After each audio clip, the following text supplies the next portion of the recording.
Let's dive in with completely randomized design experiments. Now first, we have 3 principles of experimental design. Control. We need to control the effects of lurking variables on the response, most simply by comparing several treatments.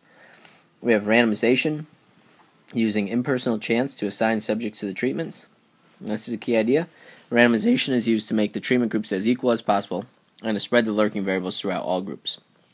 A lurking variable is a variable you can't control for in an experiment that has an effect on the response. And replication. We repeat the experiment on many subjects to reduce the chance variation in the results.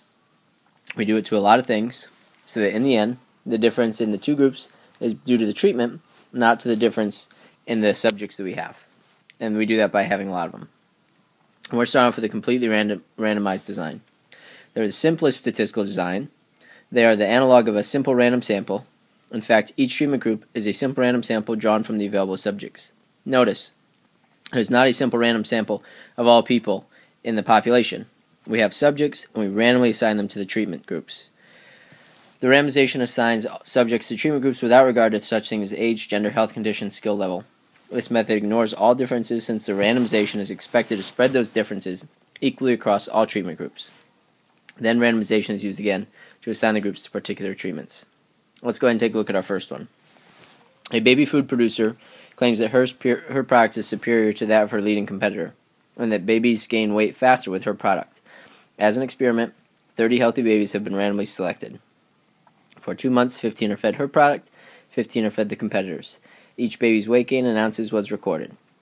How will the subjects be assigned to the treatment? What is the response variable? What is the explanatory variable? Okay, so let's start off by drawing this design. We start off with 30 babies. And then we're going to randomly assign them to one of the 2 treatment groups. Okay, so we'll randomly assign. Random. And we put allocation here. Okay, and so we get 15 babies here.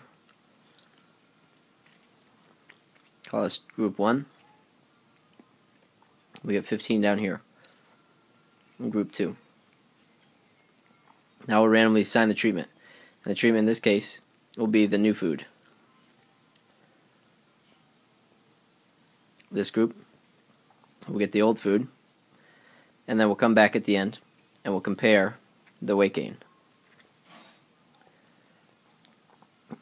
Weight gain. And this is an experiment. Alright, so what would this look like if we had to write it out? Alright. So here's what we have. So we'll put the 30 babies' names in a hat.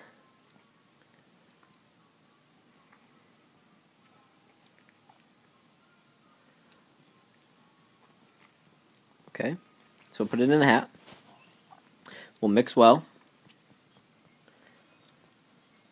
And we'll pull out the first 15.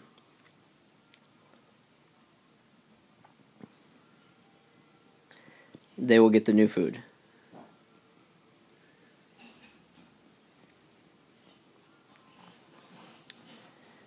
The remaining 15 get the old food. Remaining.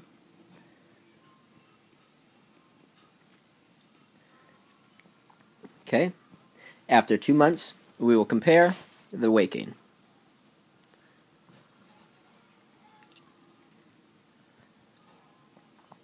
Compare weight gain. Alright, and there we go. There's everything that we need to have. Now let's talk about a couple of key things here. How will the subjects be assigned to the treatment? We said we'll put the names in the hat. We could also use a calculator. Give every baby a number between 1 and 30. Pull the first 15 without repeats, and so forth. We could use a number table. How will they be assigned to the treatments? Okay, what is the response variable? Okay, the response variable is the outcome of the study, and that is going to be the weight gained. You must always have this in your written piece. What's the explanatory variable? What are we doing to explain the weight gain? And that is going to be the new food, both here and here. How many treatment groups do I have? I would have 2 treatment groups. The group getting the new food, the group getting the old food. Okay, let's take a look at another one. 2 toothpastes are being studied for effectiveness in reducing the number of cavities in children. 100 children. How do you assign the subjects? What do you measure? What baseline data do you know? What factors might confound this experiment? What would be the purpose of randomization? Okay, so here's the deal. So we're going to start off We've got the 100 babies, 100 kids. Okay, again, this isn't a random sample. These are probably people that have volunteered. I'm going to break them into two groups. We'll have 50 here, 50 here. How am I going to do that? Well, I need randomness. Okay? Talk about that here in a second. So we put random allocation. Alright, after that, I need to assign my treatment groups. These guys will get the new toothpaste. These guys will get the old. And what are we going to compare at the end?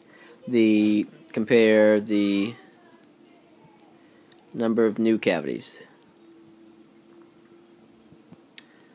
Okay, so this concept map works well. Let's put it in writing now. So this time, we'll put all 100 names in a hat.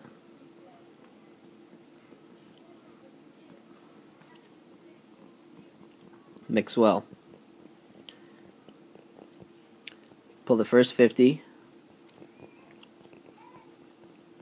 without repeats to use the new toothpaste. I'm going to put TP, not meaning toilet paper. To use the new toothpaste, the remaining 50 use the old TP. After time, we'll compare the number of new cavities. Okay, so how would you sign? What do you measure? And we talked about that. What baseline data should you know about here? Well, I think we'd want to know how many cavities do they have. Maybe their weight. We'd want to know a couple things here with this one. Okay, so we'd want to know a couple things here with this one. Sorry. Cavities. Oops.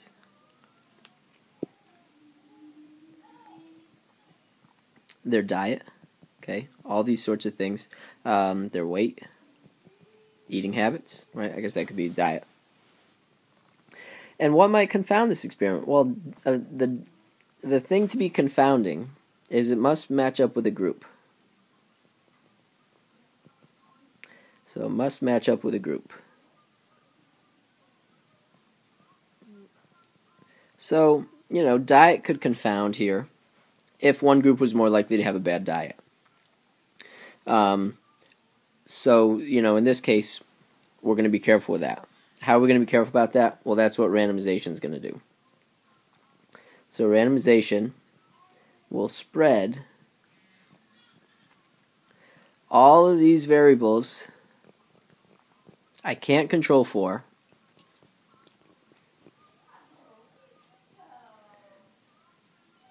to both groups, treatment groups.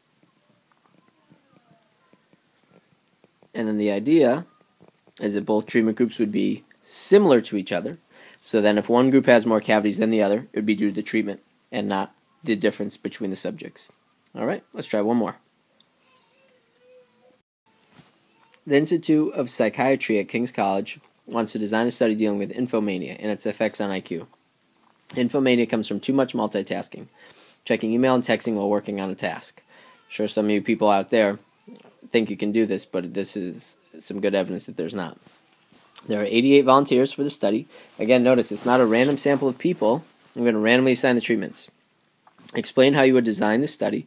What is the explanatory variable? What is the response? How many treatments? Are there any possible extraneous variables that could confound? Okay, so let's go ahead and just set up the design. So we've got 88 here.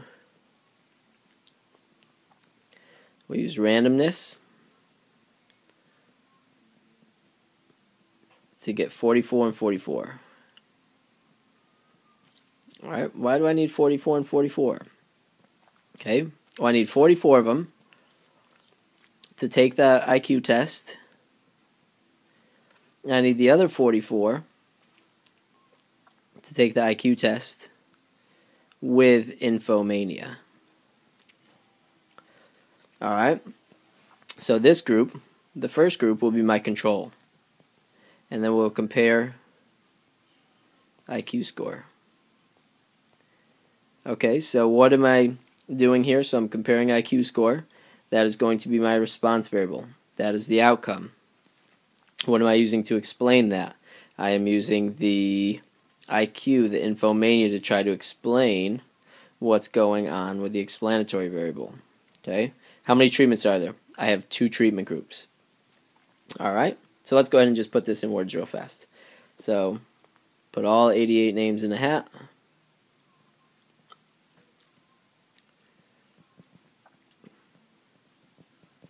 Mix well.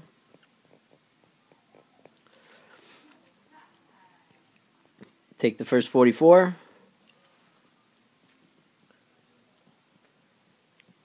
To take IQ test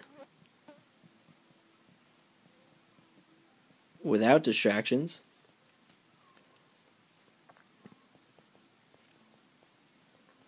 Well, the remaining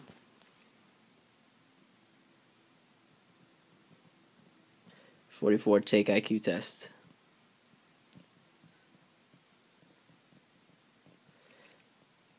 While checking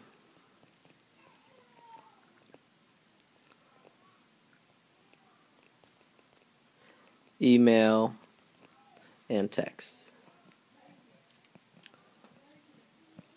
Okay, and after we'll compare IQ scores. Alright, are there any possible extraneous variables that could confound this result? Well, sometimes people say things like occupation might have an effect. If you have a certain occupation which you have to deal with info, a lot of times you get more prepared for dealing with tasks like this. So that might be one thing, but again, to be confounding, it really has to have a group relationship. And if we're randomly assigning here, I don't quite see that happening. Now, if we took half of people that worked in a business setting and half the people that worked in, maybe a teaching setting, and applied all the business people to one group and all the teachers to the other group, maybe there's a difference between those, and maybe one might be better dealing with the infomania, and that might have an effect. That would be confounding in this study. But there's your notes. Go ahead and watch it again if you need to, but we'll go over this more in class. Thanks.